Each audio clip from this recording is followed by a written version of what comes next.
Hey everyone, it's Julian, and today in this video, I'm going to be breaking down this Swordcraft deck that I've been playing. I've been really enjoying it. Swordcraft, of course, is my favorite class from the original game. It has a lot of my favorite characters, so I'm super excited to talk about it. And in this video, I'm going to be covering all of the cards in the deck, and I'm also going to be giving you guys some substitution cards, especially for the legendaries. And I'm going to also be talking about cards that I want to try, that if you guys have access to, you can try yourself. And then we're going to do a replay review of a game where I'm going to basically talk through my thought process of every turn and sort of talk through the game. I thought about doing it as a live game, but, you know, I want to give as much time as possible to explain different things, explain different cards, explain different interactions.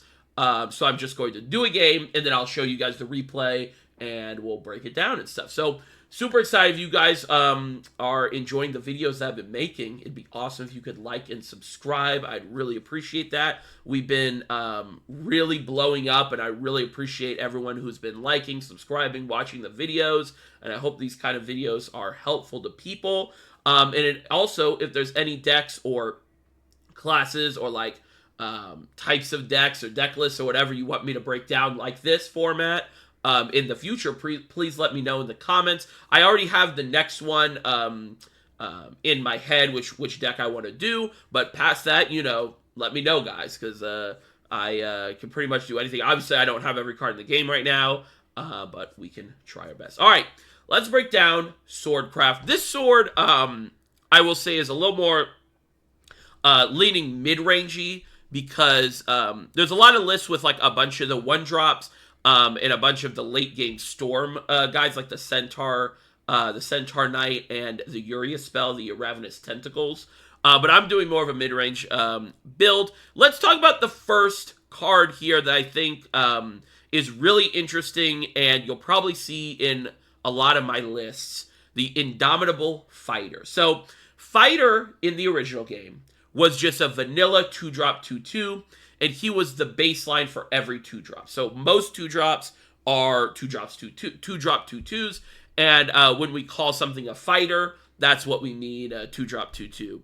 The interesting thing is, in this game, not only is he just a 2-drop 2/2, which surprisingly is lacking in a lot of classes. A lot of classes do not have a large amount of 2-drop 2/2s. That stat line is just so valuable in this game, especially in the early game, and especially with the advent of the extra play point, where you can play a 2-drop on 1 if you go second. It's really important to have good 2-drops. The interesting thing about Indomitable Fighter here is his Enhance 4, he becomes a 5/5, which is higher than normal stats on a 4-drop. So not only is this guy going to fill your early game curve, he's also going to be really good if you miss your 4-drop. There's not actually a ton of 4-drops in the deck. There's actually only one that you want to evolve anyway. So he's going to be able to fill your curve really well. And I think he's a great addition to most mid-range decks. And everyone has access to them. So I would definitely give him a try. The first couple times I saw him, I was like, wait, what is happening? Oh, this guy just doesn't have a ton of cards. But then I was seeing a bunch of lists with him, and it made me realize, like, 4-drop 5/5 is really strong, and the ability to have 2 cards, basically, in 1 card is really nice. Another cute thing is that he is not a sword card, so there's pros and cons with that. One pro is you can't draw him with Amelia, so it lowers the pool of cards that are potential to draw with Amelia, so you're more likely to get your power cards. But of course, he cannot gain barrier from the Amelia effect. And so you kind of have to think about that a little bit. So, Fighter, really like him. But there's a ton of different 2-drops, and we'll get into them later. But there's a lot of 2-drops you can play. Next card is Ignominious Samurai. This is the Battle Pass art. So can I show the other art? Or no, I get. But it's a bronze. It's a 2-drop 2/1 rush. Fanfare. If you've unlocked Super Evolve, give this follower Bane. This follower is really weak in the early game. There's a lot of 1-attack things. Not only puppets, but also fairies, they both have rush, so they just insta-kill it.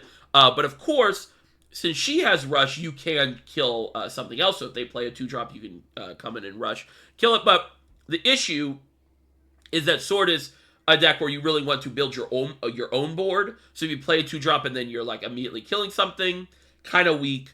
But it is really strong in the late game, and it's that nice balance of I need a 2-drop, and it's also really strong in the late game, especially with all these control decks running around. So I think it's necessary. I think it's a good card, but you kind of have to think about like playing it early on. It's probably just going to get blown up. Next 2-drop, one of the best 2-drops we have, Luminous Lance Trooper, 2-drop 1/2, fanfare summon a knight. A knight is a 1/1 token with officer traded.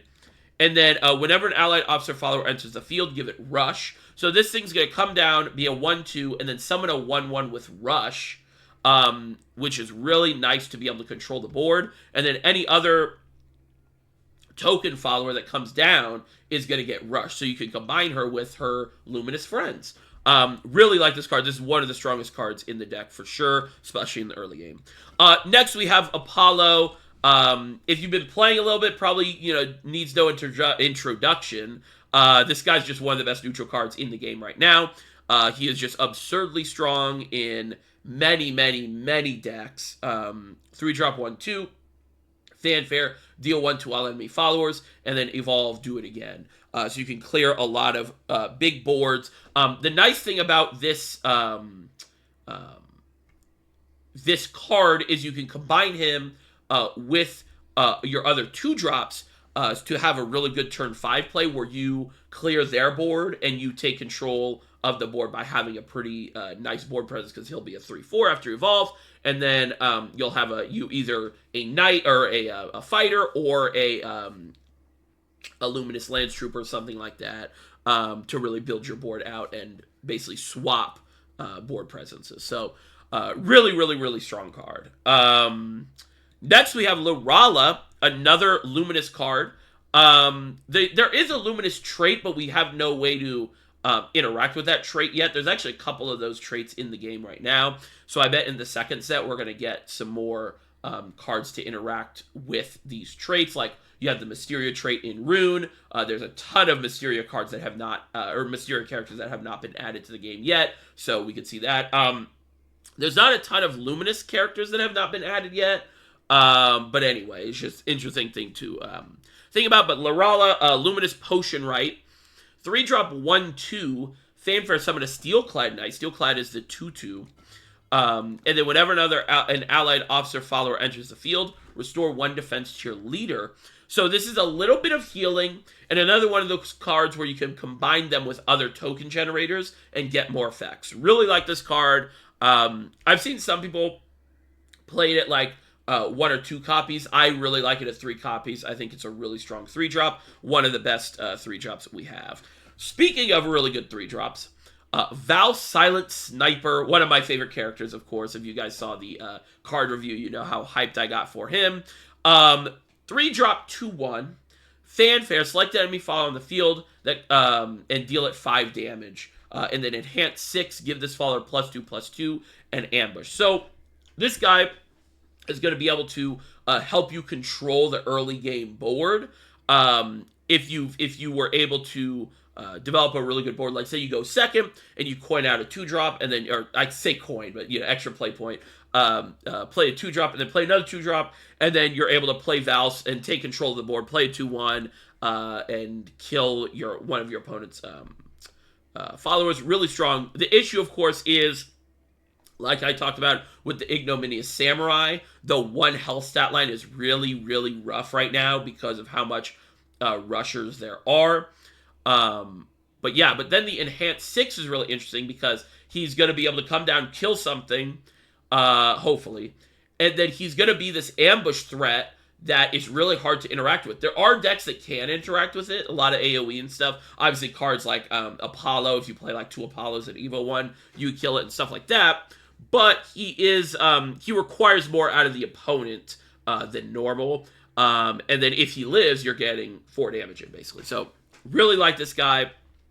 I think he's going to be one of the staples for Sword. I do think Sword is lacking just a couple things right now to be a really, really, really amazing class. But if they get those things, Val's is definitely going to stay a staple, especially if it goes more like mid-rangey. Next card is Iron Crown Majesty, another very powerful card. 3-drop spell, and you select a mode to activate. Summon a Steelclad and a Knight, so that's a 2/2 and a 1/1. So that's just a little lower stats than the Lala, right? But the other effect is really interesting. Give all allied followers on the field +1/+1. From playing the game, I've used the second effect more than the summon guys, but of course, you can summon guys if, like, your board is really low or weak, and then, or you only have, like, one guy, right? The issue with the first effect is it plays really hard into Apollo. Just summoning two health guys is kind of rough, or one health guy and one 2 health guy. But the buff is really insane. If you high roll, and like we were talking about our, going second curve, we go a 2-drop, 2-drop, and then play this and buff everything. We're kind of balling. So yeah, really like this card. It's good in almost every part of the game, and it's just a very useful card. It's good almost all the time. So really like it. Next, we have one of the real powerhouses of the deck, Zirconia Iron Crown Ward. 4-drop, 4/4. On Evo, she's going to summon 2 Knights, and then give all other allied followers on the field +1/+1. So kind of like the Iron Crown. What is the exact name of this? The Iron Crown Majesty effect. So this card is not only just going to come down and be a 6/6 and summon 2 2/2s, but if you have any board existing, they're all going to get buffed and you're going to push even more face damage. This card is really, really, really strong. Really like this card. Next we have Luminous Magus. It was Luminous Mage in the old game. I'm probably just going to call it Luminous Mage. Kind of rounding out the Luminous cards, but she's really strong. 5-drop, 1/3. Summon 3 copies of Steelclad Knight. That's the 2/2. Whenever an allied officer follower enters the field, give it Ward. So she's going to come down, summon 3 2/2s with Ward. Really, really strong effect. Really like this card. Of course, at turn 5, you are getting to that point in the game where you can get just board cleared very fast.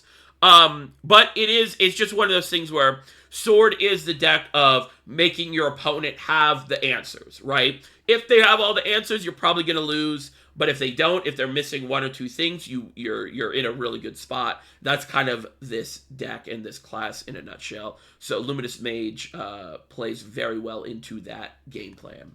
Then we have Albert. Albert is pretty important. He's the finisher. I only have 2 copies right now. I want to make a third, but I'm kind of saving my vials to figure out exactly what I want to build next. And I think 2 is enough. But he's going to be a 5-drop, 3/5 Storm. Enhance 9, deal 3 damage to all enemy followers, and give this follower can attack 2 times per turn. So you're going to be able to play him on 9, Evo or Super Evo him, and get 10 or 12 damage, respectively. He's also just a pretty good card on curve. He's not as good on curve as in the olden days because there's just so much more removal going around. Because you used to just be able to, oh, I have a big board, here's another big body with Storm, and push even more face damage, and the board becomes really hard to deal with. But kind of hard right now in this game where the meta, it's only day 2, but the meta is very much leaning control heavy. But really strong card, really good finisher. But we have some cards to replace him if you do not have him, so stay tuned for that. So then we have, well, let me show the animated one. One of my favorite characters in this franchise, Amelia. Really strong card, arguably the strongest card in the deck. I didn't pull any of her. I crafted all of these, and I used the 2 globes that I had on her because I really like the art and everything. So I did not get I did not pull these. I still am missing the emblem. I really want to pull her from the pack so I can get the emblem. But anyway, so 6-drop, 4/4, draw 2 cards, recover 3 play points. So draw 2 Swordcraft followers, and then recover 2 play points. So she's going to be a 3-drop 4/4 that draws you 2 Swordcraft followers, and that kind of ties into what we were talking about with the fighter, where she can't draw the fighter. She also can't draw Apollo. So the pool of cards that she can draw from is lower, which makes her have like a high density of good cards to draw from, if that makes sense. And then Super Evolve, give all allied followers on the field barrier. So when you first see this card, I think your initial thinking is to go play this card, play whatever you draw, like either a 3-drop or a 2-drop and a 1-drop. Super Evo, and then give everything barrier. What I found to be really strong is playing Amelia, and then going like play Zirconia and Evoing Zirconia, and then now you have a 6/6 or 7/7 body, depending on if you Evo Super Evo, and you have this huge board with another big threat in the Amelia on the board, where if it lives, you can have your full play points next turn, play all your good cards out, and then Super Evo and give all of those barrier. So I like that game plan and play style more than just playing a 2-drop and a 1-drop or a 3-drop, and then Super Evoing, or like even 2 2-drops, and then Super Evoing and giving those barrier. But of course, if you already have a board when you're playing this down, you're going to more likely want to Super Evo, because you're going to give those guys that are already on the field and can attack face barrier, which is very strong. I'm mostly talking in that scenario on an empty board. If you have an empty board, I'd way prioritize this as like a 3-drop 4/4 that drew you 2 cards. Rather than like honing in on the Super Evo aspect of it, because this deck has a lot of good Evos. So yeah, Amelia, very strong card, workhorse in this deck, draws you cards. That's an issue with Sword, is it runs out of steam very fast relative to other decks, and having a card that draws you and stuff like that is very strong. I'm waiting. Hopefully the second set adds some sort of early game drop that draws us a card, or like just gives us some sort of resources in hand, because I think that is an issue with the class right now, is if you don't hit Amelia, you're going to run out of gas very fast. Next card is Olivia. Olivia is just the strongest card in the game right now. If you have her, throw her in. If you don't worry. This is not necessarily necessary, especially in a deck like this, where if you have Amelia, like Olivia and Amelia kind of compete in the same turn, cycle, and also compete for Super Evo points. So, just think about that. This card is just the best card in the game. If you have it, you should probably play it in every deck. But don't, if you were to craft a card right now, I would craft Olivia, because it goes in every deck. But don't worry, we got replacements for you. It's all good. So next card is a card that I found very, very useful in this environment of kind of hard control, and leaning more of a control meta. 7-drop 7/6 Geno Levin Axe Raider. Levin is another trait that has no other like interaction, and there's a lot of 11 cards that they could add, so look out for that in set 2 or the future. 7-drop 7/6 Rush, can attack 2 times per turn, strike, give this follower barrier, and summon a knight. So he's going to come down, deal 14 damage. Either that's probably killing 2 things or killing a big thing. You're going to summon 2 knights, and he's going to be fully healed or at full health because he had the barrier and won't take any damage. And then if he lives, you pretty much just win the game there, because he can attack 2 times per turn. So the next turn, you just go, either Super Evo or Evo, and go 18 damage or 20 damage. Really, really strong card. I'm playing him at 3, and I've just found him necessary for having high-value cards in hand. Because the issue with playing a lot of these 1-drops, and the reason I'm not playing 1-drops in this build right now, is, like I talked about, Sword runs out of gas very fast. And if you run out of gas too fast against these controlled decks, you're just going to lose. And you don't have the aggro capability to beat them before they set up their whole thing. So having these really high value cards like Geno is really important. Really like this card. And then last card is Amalia, 8-drop 6/6, fanfare summon 4 Steelclad Knights. Whenever an allied follower whenever an allied follower enters the field, give it +1 attack, rush, and ward. This is a very big powerhouse in the late game. Like I was talking about, I'm prioritizing high value cards in this deck. There have been lists that have been cutting this card, and I sort of understand where they're coming from in terms of just trying to go under decks and just go more aggro. I haven't found that strategy to work too well, and I feel like I always miss these type of high-value cards like the Amalia, like the Geno. And it goes back into our game plan of just making the opponent have answers every time, right? Did they have the answer for Luminous Mage? Did they have the answer for Geno? Did they have the answer for the Amelia board? Did they have the answer for Zirconia board? And then if they did have all of those, do they still have the answer for Amalia? If they do, then sure, you got it, But if they don't, which is pretty unlikely, right? That's like 4 board clears. You're in a really good spot because she's going to summon a ginormous board for you. So really like this card. And then that is the deck. Let's talk about some cards you can play to replace some of these cards. So here are the 1-drops, the Luminous Commander and the Quick Blader. I like the Quick Blader a lot. Not a lot. I like the Quick Blader a little bit. I think Luminous Commander is really bad. I don't think this card is good at all unless you are going heavy aggro, which, like I said, I don't think works in this game right now. So I wouldn't really add those. I think the replacements, we're thinking about, replacing the legendaries, so the Amelia and the Olivia and the Albert.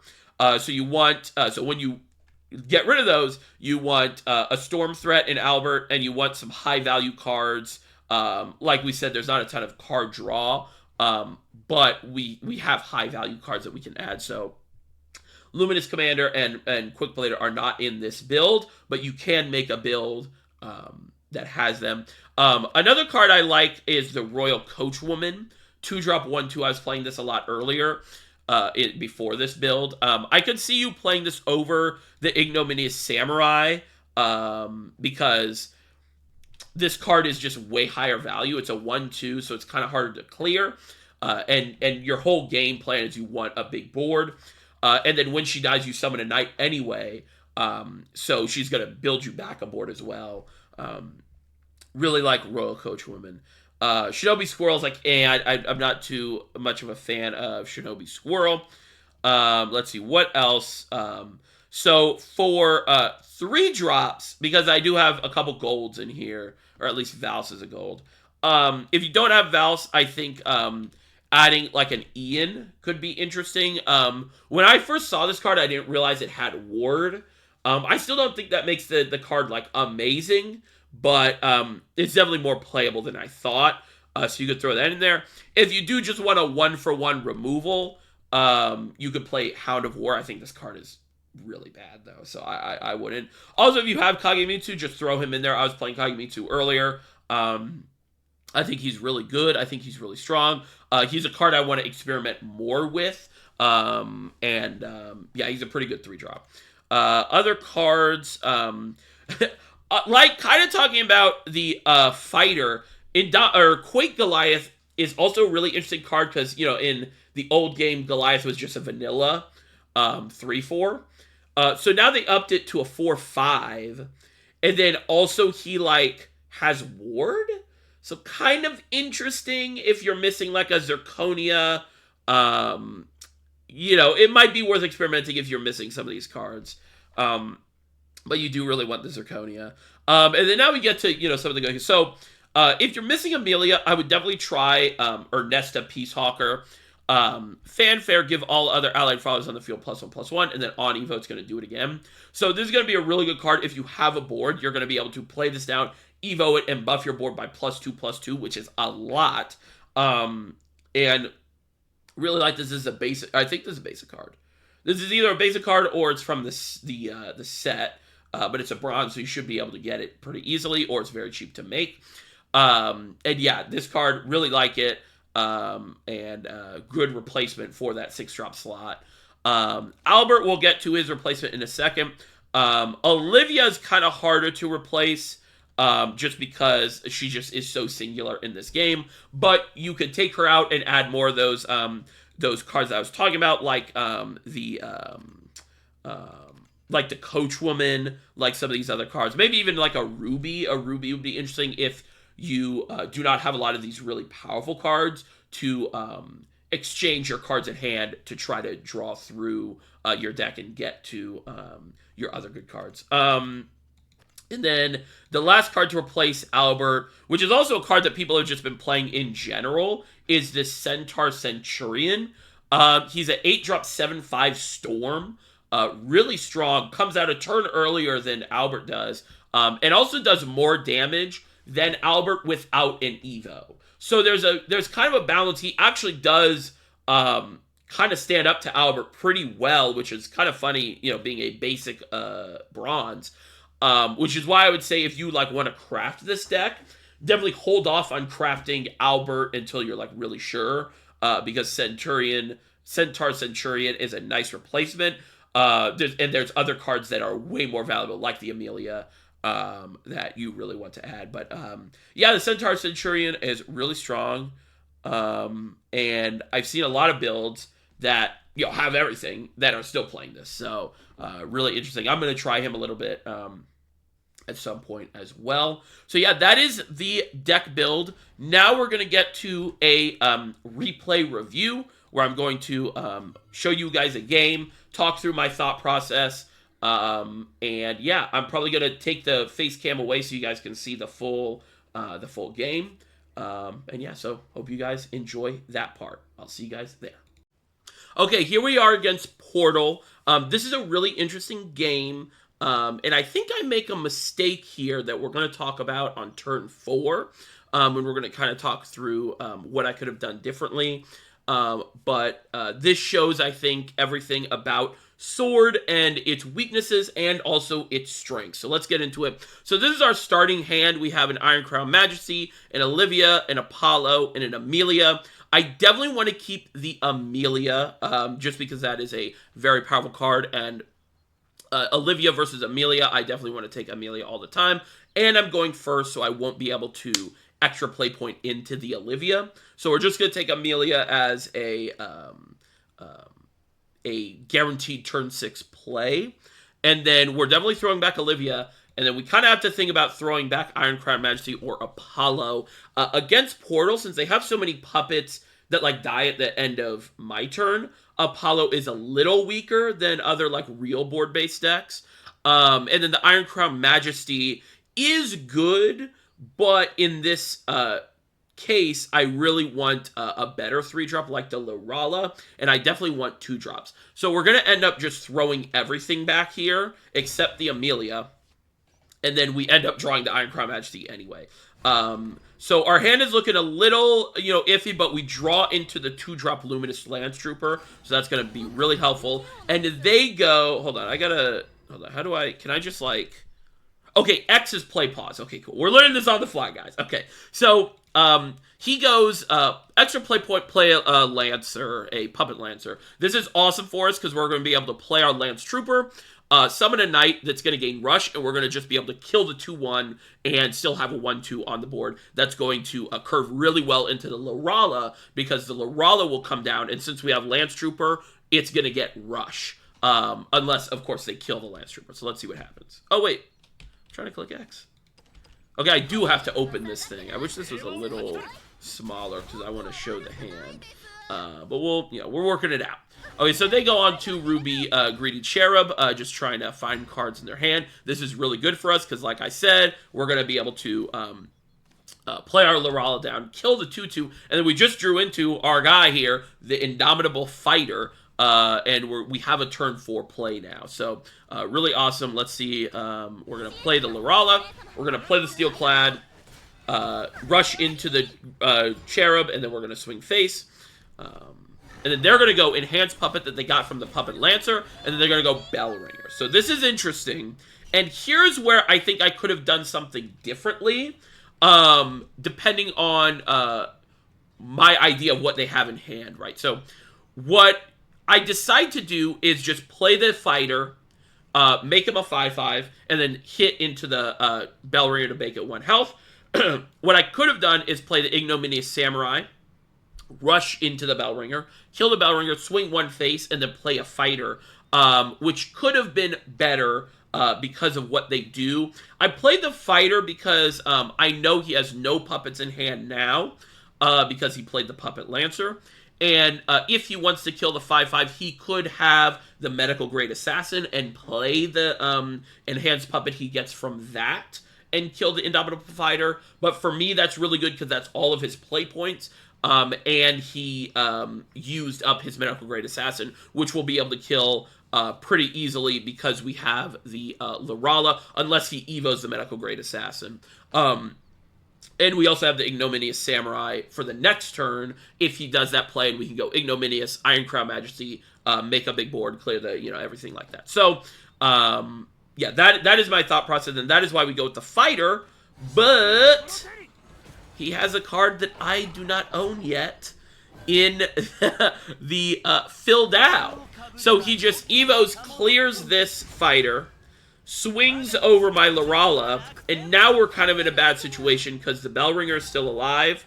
Hold on, let me pause it. So the Bell Ringer is still alive, and I can't get into that Phil Dow. So I still just decide to evo the Luminous Mage, kill the Bell Ringer, and yeah, but that was definitely like, that's a hard decision to make, right? Of, do I play around the Medical Grade Assassin or the Phil Dow? And I think in both cases, this is just a really rough matchup. He drops the Apollo, and it's a really clean answer for this board. And he goes into the Puppet Lancer. So now things are looking really bad for us. He has a really gigantic board. We have no board. The Apollo just hoses this deck, honestly, So I'm going through my options here, and we're going to be able to kill probably at least 2 things.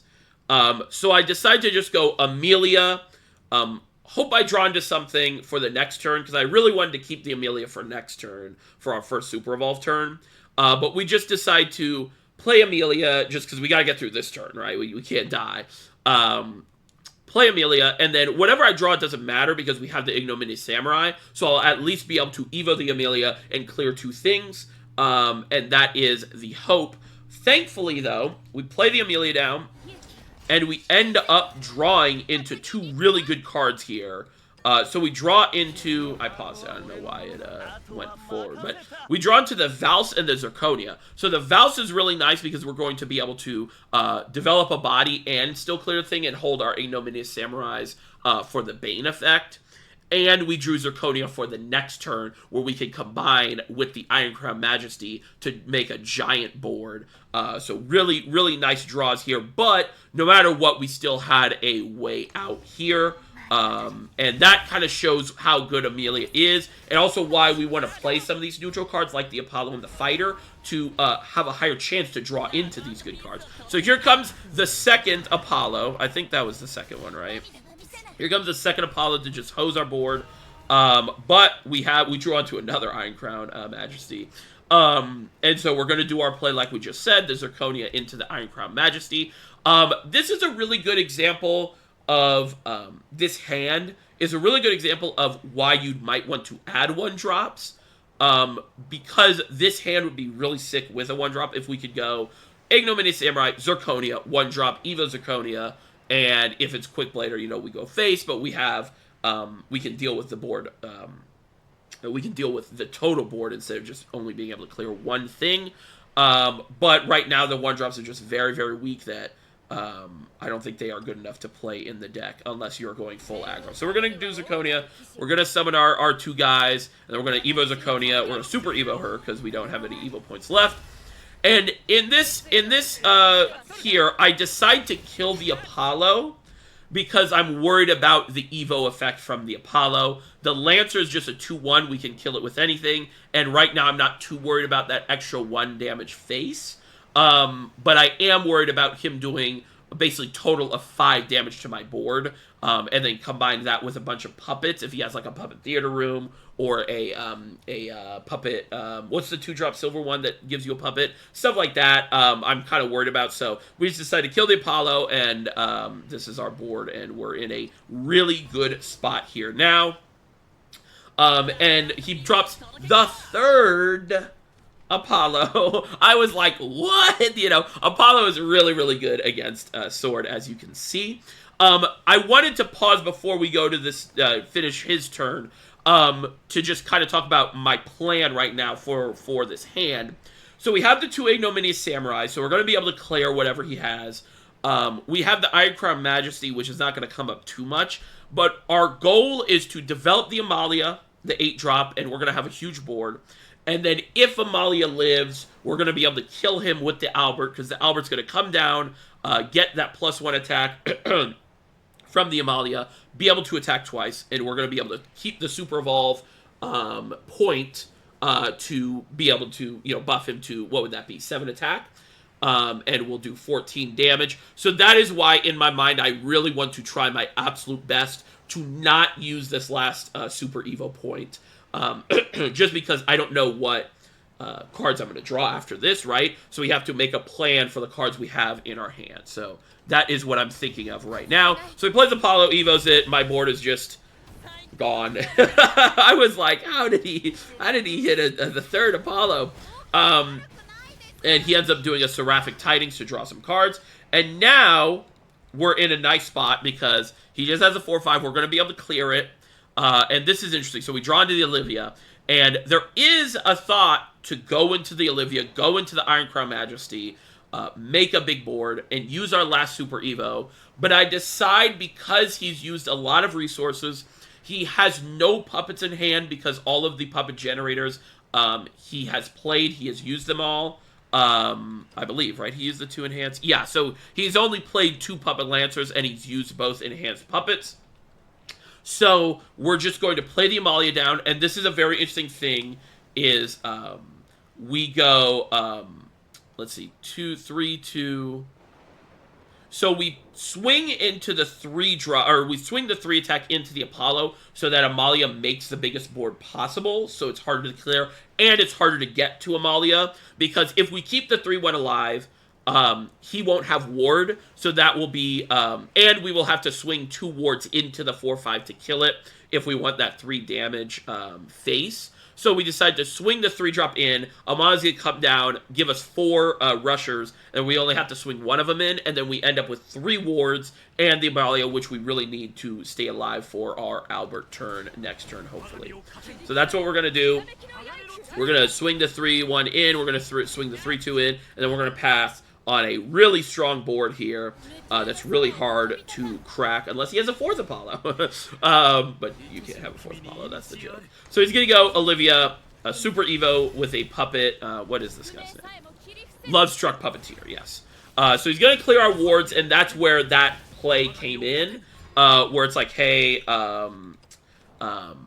you know, because we went from 3 wards instead of 1 ward if we try to get that 3 damage face, Amalia would have died, and we would not have had this play on this turn to win the game here.